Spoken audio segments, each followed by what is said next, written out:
Surabaya, sura ing baya tegese waning pekewo. Geger kepati nadyan ana geger kaya ngapa, ngoten. Kabeh para satriyaning praja ora mingkuh ing pekewo. Nadyan ana wong ngoyak matan diwadahi bumbung. Nalare ora ketemu, logikane ora logis. Ning iki ya mengku karep. Ngoten. Matan kuwi kewan galak. Bumbung kuwi pring. Lumrahe bumbung iki sing dienggo pring. Yen disawang ana ing jeger gedene semana dileboke bumbung iki genak rasdeng. Nanging rening kuwi kekerasan. Sing dikarepake bumbung mau papan sing primpen. Dadi sing galak sing angkara kuwi bisa sirna. Mlebu ana papan sing primpen. Nggih. Alun-alun Kartasura. Iki piye rek? Aku malah ngerti iki. Alun-alun Kartasura biyen, jaman biyen kuwi sing kondang entah dhewe iki alun-alun ning Kartasura amarga alun-alun Kartasura iki jembar dhewe miturut gotek lho ya reng. Gajah meta ana gajah ngamuk. Pinancang wit sida guri, gajah ngamuk mung dicancang nganggo suket, patine dithotol ngayam ora kok diceker. Lah kuwi lambang angkara murka. Dadi saben ingkang angkara murka mono sak temene wis diucapake ning tembung Suradira Jayaning Rat lebur dening pangastuti, kewanen kasekten kaprawiran. Yen menceng sok adeg-adeg yang bener bakal lebur sarana ambek adil kuwi tenan. Kuwi akeh panunggalane. Mula aku kowe ayo padha memuji marang Panguwasane sing gawe jagat. Muga-muga sing lali padha elinga, sakwise eling padha rukuna. Sakwise rukun ayo padha barengan makarya miturut kabisane dhewe-dhewe kang ana ing dheweke. Diteruske bab seni, Reng.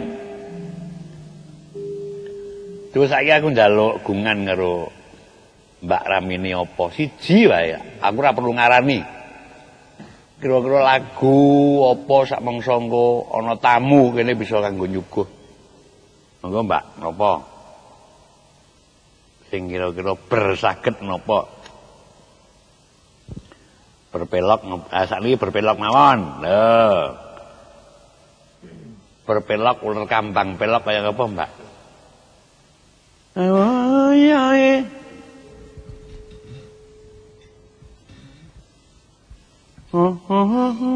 Piro Mbak? Asih Mbak? Yo.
ular kambang ya, Reng? Iya, tegese ya ular kambang tegese, barang jeneng kok tegeske. Kowe ora ngerti, Gong?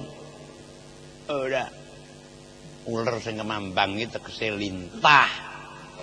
Lah karepe sing gawe biyen sak titahe, ngono ta. Sak titahe iki ya sak madya apa sak ngisoring sak madya. Tapi Mbak Puji gentos dandang kula situasih. Lho. Bisane aja kleru nyuwun pangestu sing gampang, Mbak Puji. Kamas kula nyuwun pangestu anggen kula dandang kula situasih ngiras pantes damel bumbu kaya ngono ta. Bumbuning seni, ngono ta. Monggo, Mbak.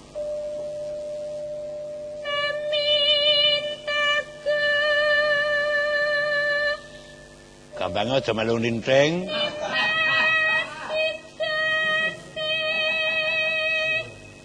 Klong klong ting klong klong klong klong klong klong. Kaya patetan.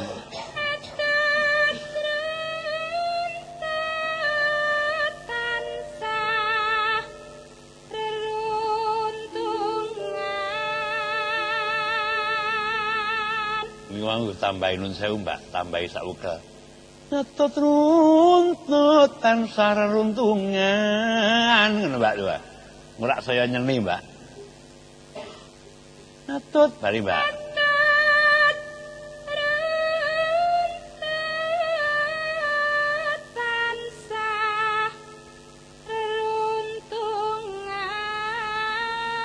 Gus.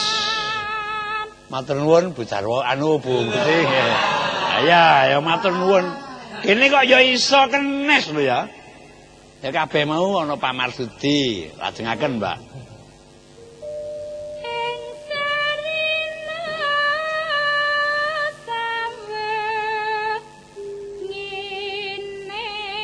Yes. Gergele ya hut. Nah, ngono. Awit saka berkah pengestune sing gampang lho. Gus.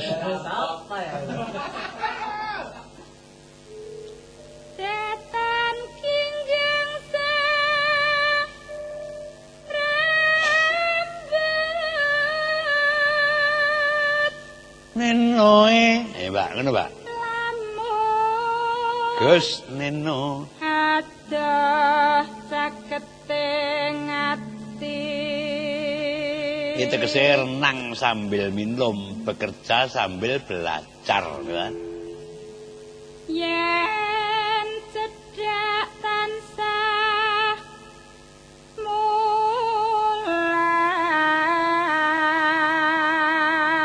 Nono ae. Tidak asih tubuh. Yes. Wah, sing nyuara kono sing deg-degan ki aku. Oh, Dewa. Yen aja ana suwi-wiji, Dewa. Pindha mimi lan mintuna. Ayo bareng nimas ana tepi neng ya iki wis dadi kenyataan lho, ayo bareng nimasan tepi wajib. Ha sing kakung ana kene sing iwana tengen rak bareng ta. Tegese iki nglumpuk kayane. Lho kuwi yen dibayar lho. Nah, nek disemayani ya mbuh. Sida asih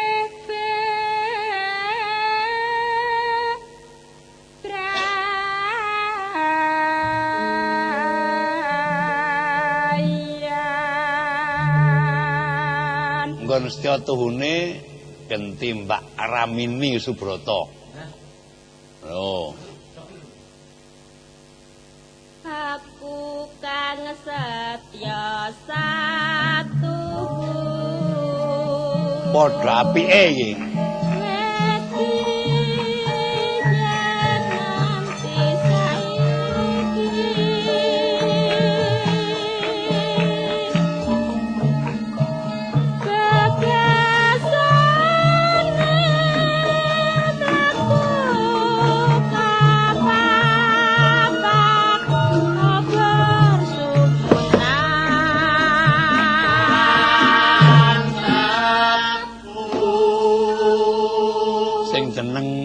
umpama nyolo-nyolen iki ya ngene iki.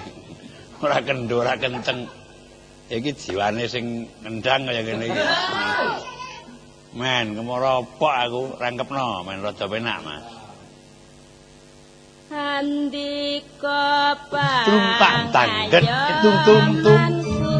Gus, nah Yahud iki.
Ndangakno sithik, Mbak.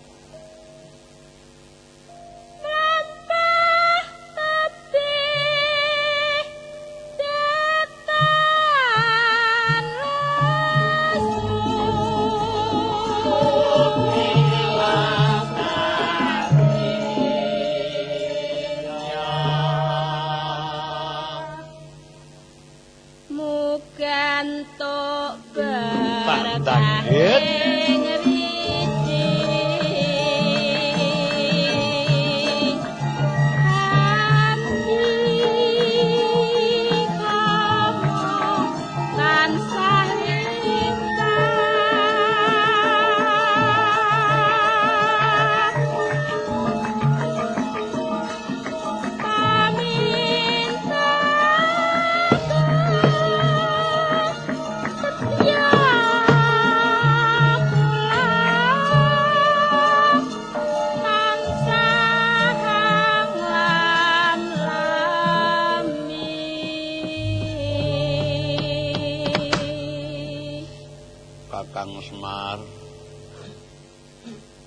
Kakang Semar. Reng. Urung swara wong ndodok langi, Reng. Rungono, Gong. Kakang Semar. Kowe sapa undang-undang ya? Aku bendaramu Pandu. Lah salah. Dole. Iki sapa Dole? Lho, iki masa piye lemu geger ngono lho. Tarane iki ya wis cetha ora. Raden Pandu rawuh rene. Lah salah. Dimanggake sik mo, dimanggake mo. Ndara. Ndara Pasilan Gandhu. Ndara Pandu wah. Dan ngomong iki jane men lucu ra ngono ta. Aku ngerti wong ora kleru kok diklerokke ora. Swawi Ndara, tindak mlebet kemawon. Yo Kakang aja kaget aku kang teko Kakang.